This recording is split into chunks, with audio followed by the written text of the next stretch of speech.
สบายดีเนาะสบายดีรู้สึกว่าห่างกันยาวนานน้อยนึงเนาะ เวียกก็ค่อนข้างหลายๆในน้อยนึงเนาะในใดก็อดทนเอาขอบใจที่รอท่าข้าพเจ้าเนาะติดตามมื้อนี้เฮามาเรียนต่อคำศัพท์ HSK3 ตอนที่4เนาะเฮาเรียนมาแล้วฮอดตอนที่3เนาะผู้ใดที่ยังบ่ทันเบิ่งก็กลับไปเบิ่งคืนเนาะ HSK1 HSK2 เฮาก็สอนหมดแล้วและ HSK3 เฮากำลังสอนฮอดตอนที่3มื้อนี้เฮามาต่อตอนที่4เนาะซึ่งรวมทั้งหมดก็30คำศัพท์คือเก่าเนาะมีคำศัพท์พร้อมตัวอย่างเนาะไปเบิ่งนำกันเนาะคำศัพท์ทำอิฐของตอนที่3เนาะกวนหยูกวนหยูแปลว่าเกี่ยวกับเนาะเกี่ยวกับกวนหยูแปลว่าเกี่ยวกับตัวอย่างเนาะกวนหยูนี้我还想一想กวนหยูนี้我还想一想เกี่ยวกับเจ้าให้คอยคิดเบิ่งก่อนหรือว่าให้คอยคิดก่อนตัวอย่างหัวหน้าเนาะหัวหน้าอยากแบ่งเวียกให้ลูกน้องว่าแบ่งให้คนอื่นแล้วเรียบร้อยอย่างผู้นึงสมมุติยังบ่ทันแบ่งเนาะว่าเจ้าหันคอยคิดก่อนเด้อว่าสิแบ่งเวียกหยังเนาะเว้าประมาณนี้เนาะกวนอยู่ก็เกี่ยวกับเนาะเกี่ยวกับหนีกับเจ้าเนาะตอนคืนเนาะผู้ใดบ่จือหัวก็ค่อยหายก็ยังเนาะยังหรือว่าให้เนาะแปลหลายๆเนาะเสียงอีเสียงก็คิดเบิ่งก่อนหรือว่าคิดก่อนเนาะคิดก่อนเสียงอีเสียงแปลว่าคิดก่อนเนาะศัพท์ต่อไปกัวเจียกัวเจียแปลว่าประเทศเนาะแปลว่าประเทศกัวเจียนี่แปลว่าประเทศเฮาอยู่ประเทศใดเนาะก็อยู่ประเทศลาวก็แม่นลาววัวกัวเจียเนาะประเทศลาวมาเบิ่งตัวอย่าง你的国家是哪里的你的国家是哪里的你的国家是哪里的ประเทศของเจ้าแม่นอยู่ไสครับหรือว่าเจ้าเป็นคนประเทศใดเนาะคันสมมุติเฮาถาม2ความหมายเนาะเจ้าอยู่ประเทศใดหรือประเทศของเจ้าอยู่ไสเนาะเจ้าอยู่ไสเป็นคำศัพท์ต่อไปกั่วกั่วแปลว่าสลองหรือว่าผ่านไปหรือว่าผ่านมาเนาะความหมายอดีตที่มันผ่านมาเนาะกั่วแบบผ่านไปแล้วเนาะความหมายผ่านไปแล้วหรือความหมายอีกอันนึงก็คือสลองเนาะสลองตัวนี้ความหมายอีกอันนึงความหมายนึงก็คือผ่านมาแล้วเนาะ2ความหมายเนาะมื้อนี้เฮาจัดตัวอย่างแต่1ความหมายแบบผ่านมาแล้วเนาะเรื่องสลองเนี่ยมื้อหน้าเฮาจะสอนเนาะตัวนี้ความหมายตัวนี้มื้อหน้าจะสอนเฮาจะสอนตัวผ่านมาแล้วนี่เนาะตัวอย่าง过去的都是我不好对不起过去的都是我不好对不起过去的都是我不好对不起对不起เนาะแปลว่าขอโทษเนาะที่ผ่านมาค่อยบ่ดีเองเนาะตัวอย่างเฮาสำนึกผิดแล้วผิดนำผู้สาวเนาะผู้สาวเครียดก็ว่าขอโทษผ่านมาค่อยผิดเองอย่าบ่ต้องเครียดค่อยเนาะตัวนี้จะแปลจากทางหลังหาทางหน้าเนาะตัวนี้ตุ้ยปุชีก็คือขอโทษเนาะคือขอโทษตัวนี้จะเป็นตัวนี้เนาะขอโทษแล้วก็กั่วชื่อเอามาต่อทางหน้าเนาะกั่วชื่อก็คือที่ผ่านมาเนาะโตชื่อก็ล้วนแต่เนาะหรือว่าแมนเนาะแปลหลายๆเนาะหัวผู้เขาหัวคอยผู้เขาแปลว่าบ่ดีคอยบ่ดีเองเนาะคอยบ่ดี ศัพท์ต่อไปศัพท์94เนาะ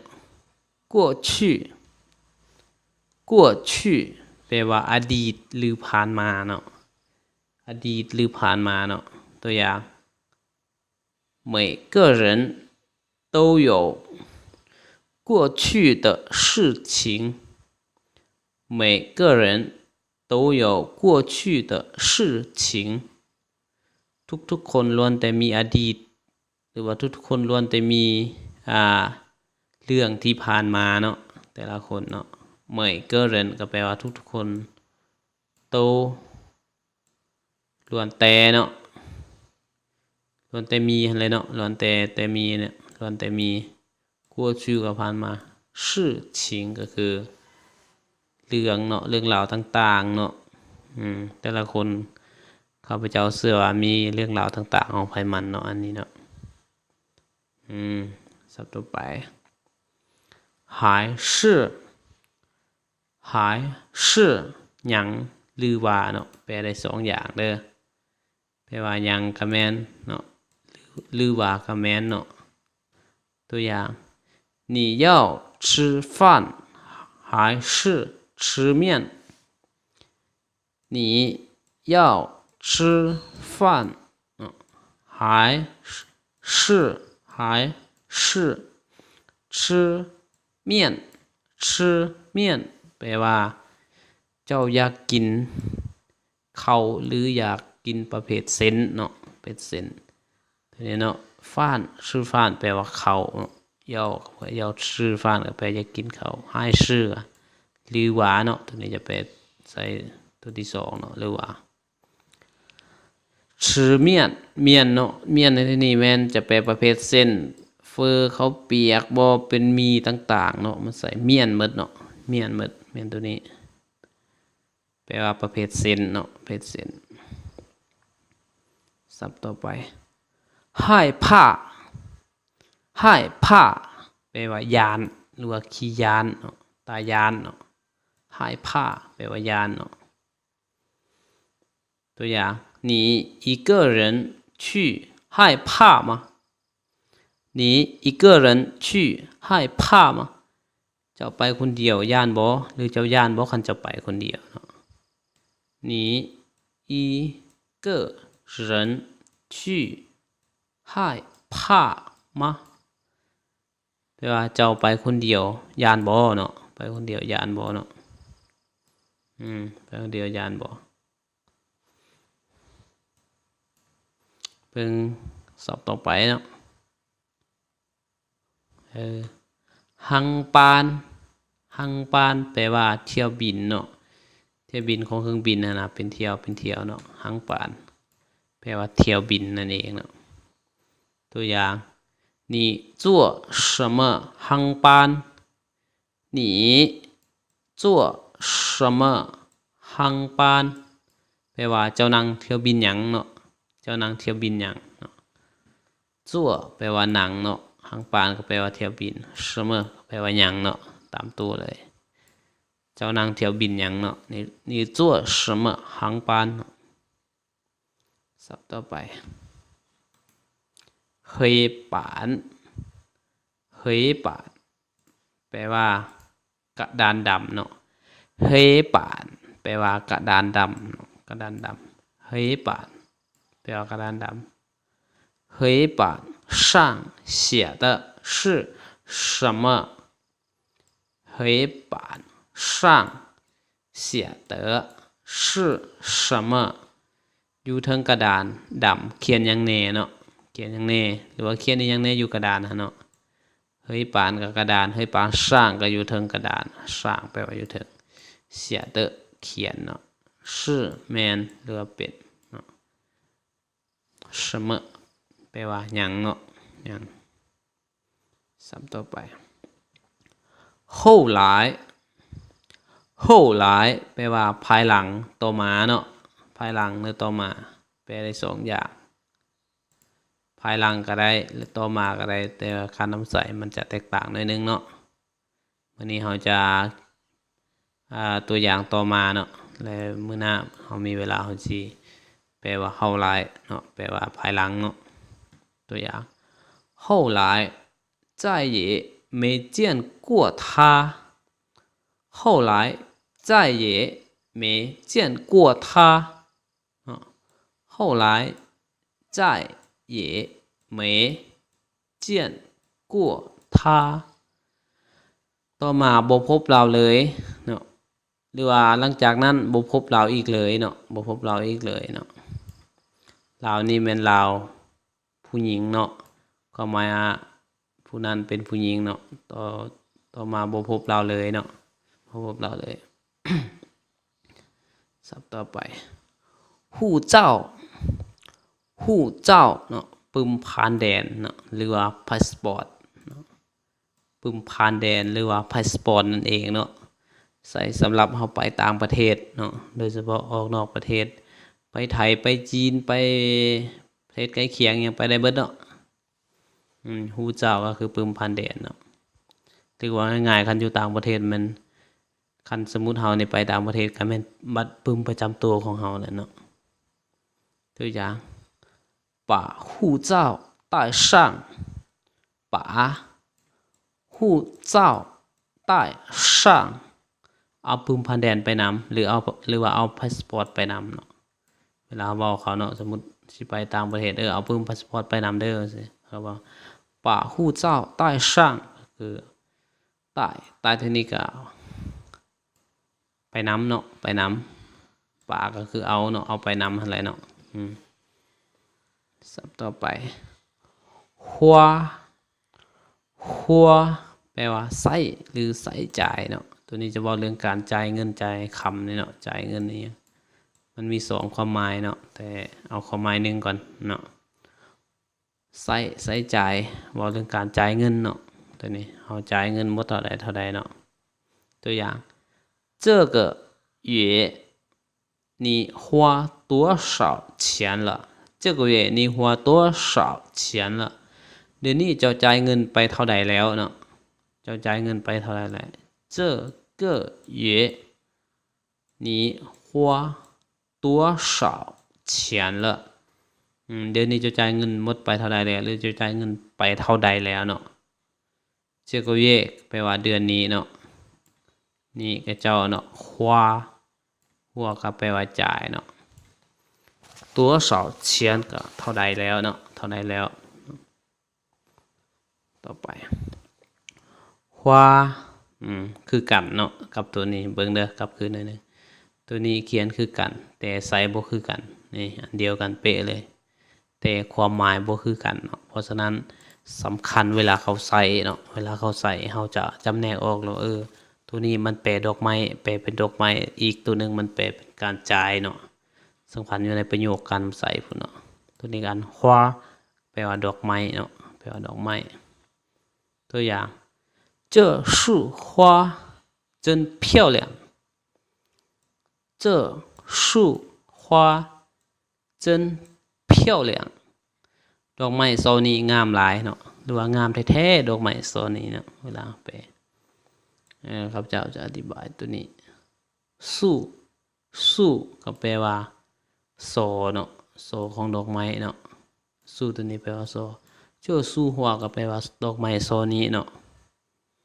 ดอกไม้โซนี้คันดอกไม้1ดอกนะจะว่าอีตัวหัวเนาะอีตัวสาวอังกฤษนี่แหละเนาะอีตัวหัวก็คือดอกไม้1ดอกเนาะจนก็แท้ๆเพี้ยวเลี่ยงก็งามเนาะงามสวยงามเนาะศัพท์ต่อไป画แปลว่าแต้มหรือว่าวาดภาพต่างๆเนาะการแต้มการหยังนี่画ตัวนี้เนาะเบิ่งตัวหนังสือบ่คือการเสียงมันอาจจะคล้ายๆเนาะแต่ว่าตัวหนังสือบ่คือกันแต้มหรือวาดภาพเนาะตัวอย่าง你会画小鸡吗你会画小鸡吗เจ้าแต้มไก่น้อยเป็นบ่เนาะ แต้มตัวไก่น้อยอันเป็นบ่เนาะหุ้ยก็คือเป็นเนาะเสี่ยวจีก็คือไก่น้อยเนาะจีนี่มันไก่เฮากินนี่เนาะเสี่ยวจีก็ไก่น้อยเนาะเจ้าแต้มไก่น้อยเป็นบ่เนาะในประโยคนี้ ศัพท์ต่อไปห้วยห้วยห้วยแปลว่าเปเพหรือบดีเนาะหรือบ่จบบ่งามเนาะคันแปลว่าเรื่องมะม่วงบางไม้ก็แปลว่ามันเน่าเนาะมันบ่ดีเนาะแปลบ่ดีหรือว่าเปเพ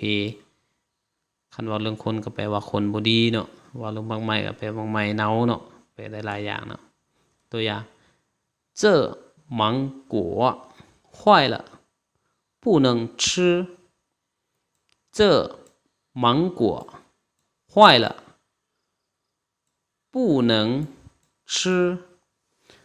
มะม่วงหน่วยนี้หรือมะม่วงนี้เนาะเน่าแล้วกินบ่ได้เนาะหรือมะม่วงหน่วยนี้เน่าแล้วกินบ่ได้เนาะตัวนี้เด้อสิอธิบายตัวนี้มังกัวมังกัวแปลว่าหมากม่วงเนาะแปลว่าหมากม่วงห้วยเลยแปลว่าเน่าแล้วหรือว่ามันบ่ดีแล้วเนาะบ่เป็นตากินแล้วเนาะผู้นึงชื่อกินบ่ได้เนาะหรือว่าบ่เป็นตากินนะต่อไปหวนหวนแปลว่าส่งคืนเนาะตัวนี้จะสังเกตเห็นมีคำศัพท์หนึ่งมันอ่านว่าหายหายชื่อเนาะเขียนคือกันแต่อ่านบ่คือกันเนาะคันอ่านหวนมันแปลว่าส่งคืนคันอ่าน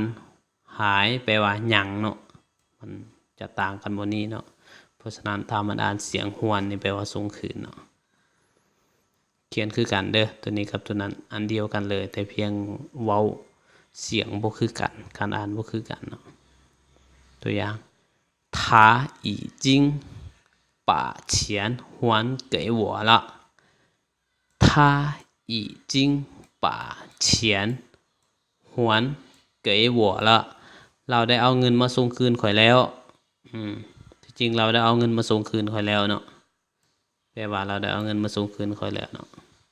อีจริงนี่แปลว่าแล้วเนาะป๋าก็คือเอาหรือเอามาเนาะเฉียนกับเงินหวนเกยบัวก็คือส่งคืนให้ค่อยเนาะส่งคืนให้ค่อยแล้วเนาะสับต่อไปหวนจิ้งหวนจิ้งแปลว่าสภาพแวดล้อมสภาพแวดล้อมเนาะแปลว่าสภาพแวดล้อมสภาพแวดล้อมอ้อมค้างต่างๆนี่แหละเนาะแปลว่าสภาพแวดล้อม那边的环境怎么样那边的环境怎么样เนาะ那边的环境怎么样เนาะแปลว่าสภาพแวดล้อมทางนั้นเป็นจังไดหรือว่าอยู่สภาพแวดล้อมอยู่เบิ่งทางเจ้าอยู่หันเป็นจังไดตัวอย่างเฮาถามหมู่เนาะหน้าเปลี่ยนกับทางนั้นเนาะ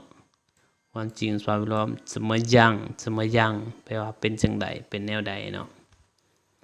ใดเป็นจังไดต่อไปห้วนห้วนแปลว่าเปลี่ยนเปลี่ยนหรือว่าแลกเปลี่ยนเนาะเปลี่ยนเงินนี่แหละเนาะตัวนี้จะว่าเรื่องเกี่ยวกับการเปลี่ยนเงินเป็นคำเอาไปหาแลกเปลี่ยนเงินเนาะมันจะเกี่ยวกับตัวนี้เนาะตุ้ยห้วนก็คือเปลี่ยนเนาะอันเดียวกันกับห้วนนี่เนาะตัวอย่าง在哪里能换成人民币在哪里能换成人民币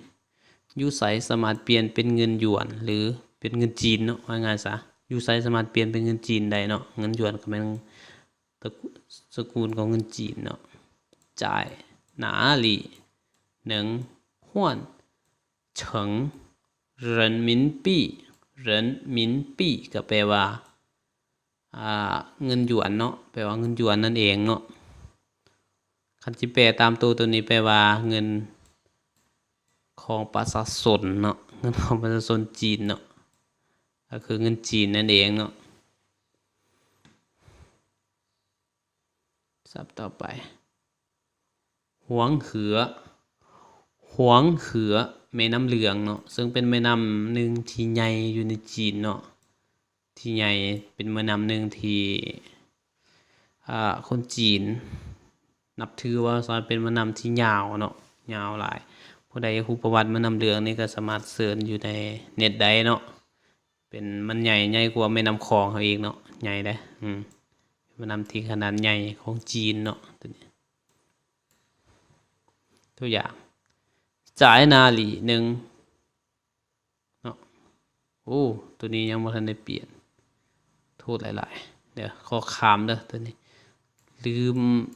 เบิ่งกระคักเนาะขอโทษหลายๆว่าสิเปลี่ยนเป็นประโยชน์เนาะประโยคใหม่โทษหลายๆตัวนี้ขอเปลี่ยนเนาะเรียนได้คำศัพท์หวงเหือนี่เด้อแปลว่าไม่นำเรื่องเนาะ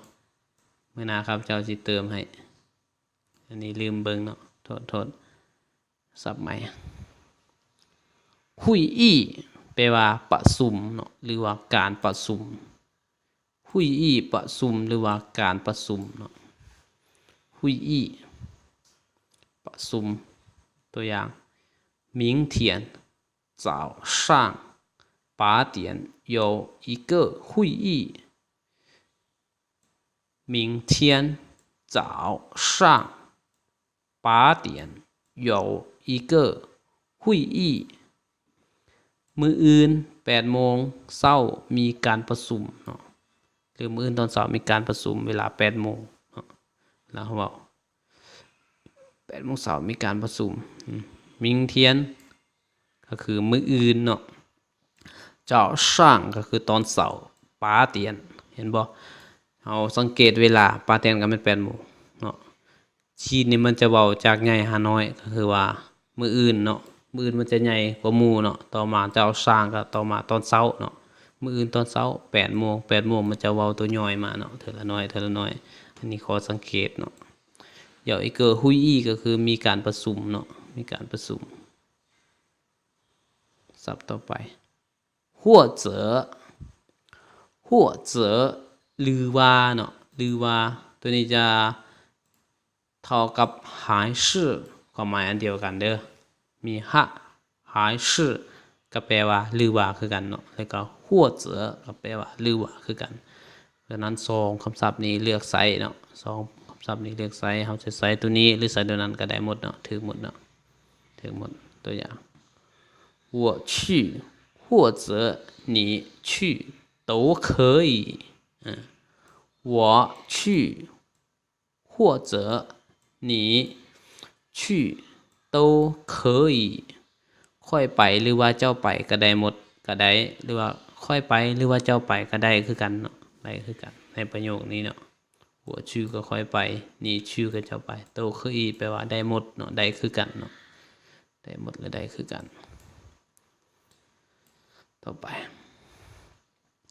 จีฮูเกือบจะใกล้ความหมายว่าน้อยสุดๆเนาะคันฮูกับฮูน้อยสุดๆเนาะคันมันมีน้อยกับมีน้อยสุดๆเนาะเกือบจะเนาะแปลเกือบจะตัวอย่าง老板几乎不知道这件事老板几乎不知道这件事เท่าแก่เกือบจะบ่ฮู้เรื่องนี้เลยเนาะเท่าแก่หรือว่าหัวหน้าเนาะตัวนี้แปลได้2อย่างเนาะเขาหมายว่าหัวหน้าเฮานี่เนาะสมมุติเฮาเป็นลูกน้องเขาเป็นหัวหน้าห้องเขาเล้าปานก็คือเฮาเท่าแก่เนาะเฮาว่าเท่าแก่几乎ก็เกือบจะ不知道这件事แบบหัวหน้าบ่ฮู้เลยเรื่องนี้จังว่าฮู้ก็ฮู้น้อยสุดๆเนาะความหมายเรื่องตัวนี้คันเราฮู้เราก็ฮู้น้อยเนาะเวลาเฮาเว้านำเขาเนาะต่อไปจีห้วยแปลว่าโอกาสเนาะโอกาสตัวอย่าง你应该找机会不是等机会เจ้าควรหาโอกาสบ่แม่นท่าโอกาสหรือบ่แม่นการรอท่าโอกาสเนาะ你应该เจ้าควรเนาะเจ้าก็แปลว่าซอกเนาะหรือว่าซอกหาจี้ห้วยก็โอกาสเนาะผู้ชื่อแปลว่าบ่แม่นเติงแปลว่าท่าจี้ห้วยก็คือโอกาสเนาะเฮาควรหาโอกาสเนาะควรซอกควรหาโอกาสบ่แม่นรอท่าแต่โอกาสมาเนาะอันนี้เป็นคำศัพท์หนึ่งที่เป็นคติเตือนใจเนาะศัพท์ต่อไปจีแปลว่าสุดที่สุดคันดีก็ดีที่สุดเนาะคักก็คักที่สุดคันม่วนก็ม่วนที่สุดเนาะตัวอย่าง今天的节目好好看极了今天的节目好看极了รายการแสดงมื้อนี้น่าเบิ่งหลายที่สุดหรือว่าการแสดงมื้อนี้เป็นตาเบิ่งเนาะตาเบิ่งแล้วม่วนซะว่าง่ายเนาะม่วนเจียมู่อันนี้มันเป็นรายการการแสดงรายการโทรทัศน์อีหยังต่างๆก็แม่นหมดเนาะเป็นรายการหมดเจียมู่หมดเนาะเจียมู่หมดเฮาค้านจีล่ะโอ้เบิ่งคักหลายเบิ่งม่วนหลายเลยว่าเป็นตาเบิ่งเนาะเป็นตาเบิ่งสับต่อไปจี้เต๋อจี้เต๋อแปลว่าจำได้หรือว่าจื้อได้เนาะจำได้หรือว่าจี้ได้เนาะจื้อได้จำได้จื้อได้เนาะ爷爷你记得我吗爷爷你记得我吗爷爷你记得我吗ปูเนาะเจ้าจื้อค่อยบ่เนาะเจ้าจื้อค่อยบ่เนาะเราถามสมมุติผู้ใดยังมีปูเนาะยังมีพ่อเฒ่าแม่เฒ่าเขาก็จะมาถามได้เย่ๆแปลว่าปูเนาะจี้เต๋อวัวมายังจื้อค่อยบ่เนาะเจ้าจื้อค่อยบ่อันนี้เนาะต่อไปจี้เจียจี้เจียแปลว่าฤดูกาลเนาะฤดูกาลฤดูกาล季节แปลฤดูกาลตัวอย่าง老挝只有2个季节老挝只有2个季节ประเทศลาวมีเพียงแต่2ฤดูกาลแม่นบ่ผู้ใดในหูอันนี้ข้าพเจ้าคัดจากบทเรียนเก่าที่เคยเรียนอยู่ประถมเนาะว่าลาวมี2ฤดูกาลก็คือฤดูแล้งกับฤดูฝนเนาะเขาว่าบ่มีฤดูหนาวเขาหมายว่าหนาวมาน้อยสุดแล้วเขาบ่จัดฤดูหนาวเนาะแต่ว่าแล้งกับฝนเนาะ2ฤดูชื่อเดียวก็มีเพียงเนาะเหลียงเก้อก็2อันจี้เจียก็เป็นฤดูเนาะลาววัวก็ประเทศลาวเนาะประเทศลาวเพราะฉะนั้นจะแปลว่าประเทศลาวมีเพียงแต่2ฤดูเนาะ2ฤดูศัพท์ต่อไป检查检查แปลว่ากวดสอบหรือกวดกาหรือว่ากวดเวียกต่างๆเนาะ检查หมดเนาะแปลตัวอย่าง你该去医院检查身体你该去医院检查身体เจ้าควรไปกวดกาเบิ่งอยู่ห้องหมอเนาะหรือว่าคันบ่สบายควรไปกวดอยู่ห้องหมอเนาะความหมายตัวนี้เนาะแปลว่าไปกวดอยู่ห้องหมอถ้าบ่สบายเนาะเจ้าหนี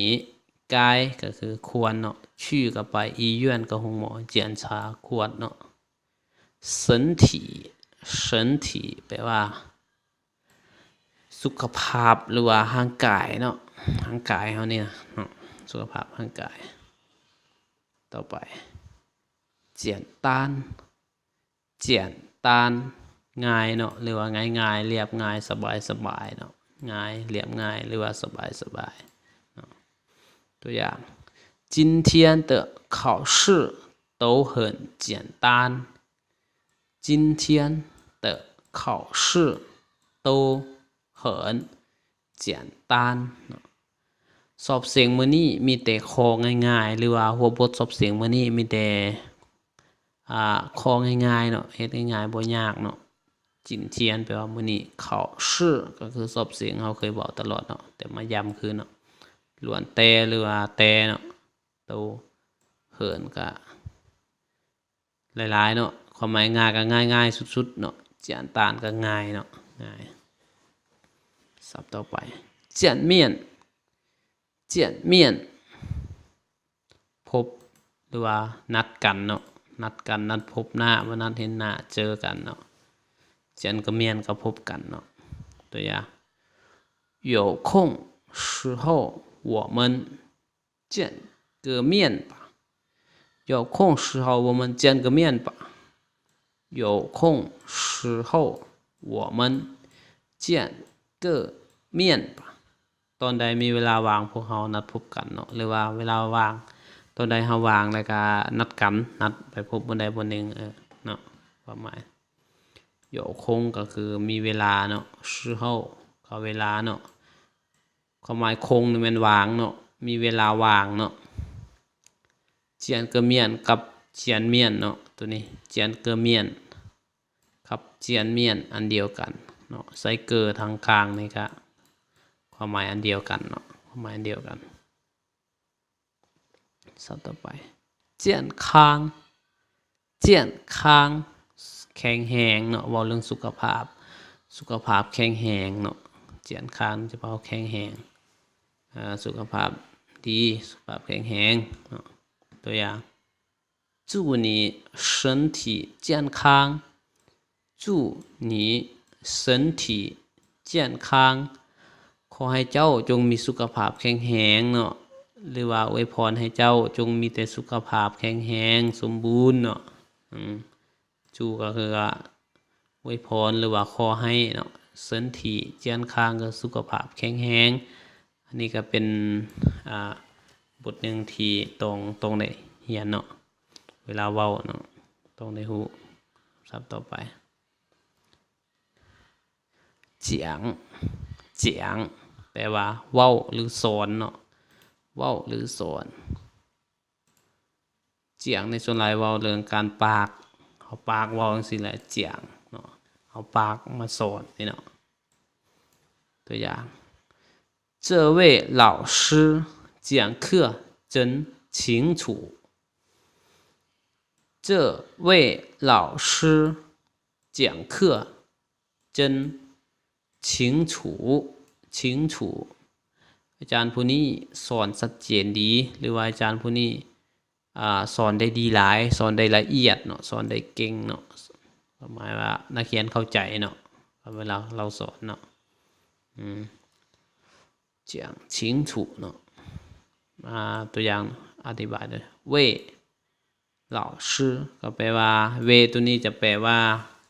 คำนำหน้าของอันนั้นตำแหน่งเนาะก็คือว่าผู้นี้ผู้นั้นเนาะความหมายผู้นี้เนาะตัวนี้มันจะบ่มีความหมายตายตัวเนาะเจียงเครือก็คือสอนเนาะสอนหนังสือสอนบทเรียนจนชิงฉุในละเอียดชัดเจนเนาะชิงฉุแปลละเอียดจนก็แท้ๆละเอียดแท้ๆละเอียดดีเนาะมาวันนี้เราสอนนะคำศัพท์ SK 3เนาะตอนที่4ก็สิ้นสุดลงเนาะให้ติดตามต่อไปนะครับจะที่สอนต่อไปขอขอบใจ